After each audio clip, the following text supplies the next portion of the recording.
Well, we haven't been in this situation, anything resembling it, since 2009.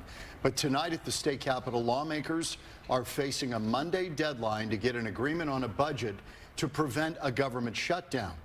But the House, Senate, and governor are still far apart. Yeah, so tonight the House passed a continuation budget that would extend government funding for 2 weeks past the deadline.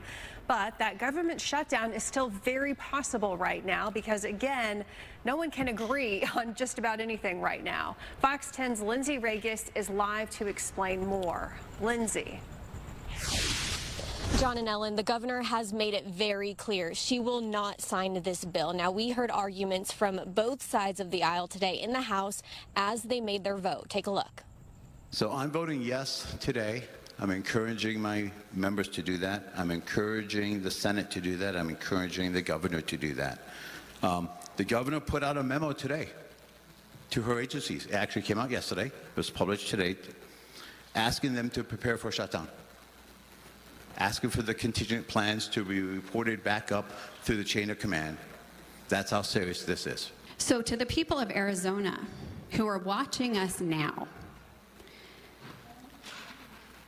I apologize, because we should be reading, third reading, we should have done it last week, the real bipartisan budget where no one's really super happy, but we're all willing to do what we need to do to further the state and not force a shutdown.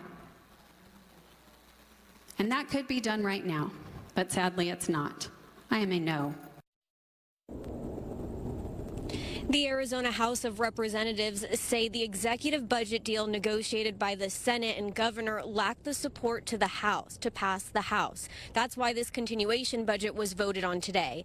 It's also referred to as a skeleton budget and now heads to the Senate. House Speaker Steve Montenegro says the House passed the budget to make sure there is no government shutdown. However, there were some House Democrats against the continuation budget who say the House should have voted on the bipartisan agreement instead. Representative Oscar de los Santos says the governor, Senate Republicans, Senate Democrats, and House Democrats all came to a bipartisan agreement on a budget. But House Republicans decided to not come to the negotiating table, which is how we got here today. The governor has expressed on X that she is not in support of this continuation budget. Certainly has her decision, and she was elected in that place, but the House also has a voice, and we want to make sure that we are doing our job and representing the people that have sent us and making sure that we're talking about their concerns. So much wrong with it. It did not include any funding to address the child care crisis and bring down child care costs. It didn't even fully fund our public education system. It didn't include any funding to make school meals free in this moment of high inflation and difficult economy. There was so much that was missing. It cut pay for state troopers and law enforcement and firefighters. It was a disaster from start to finish.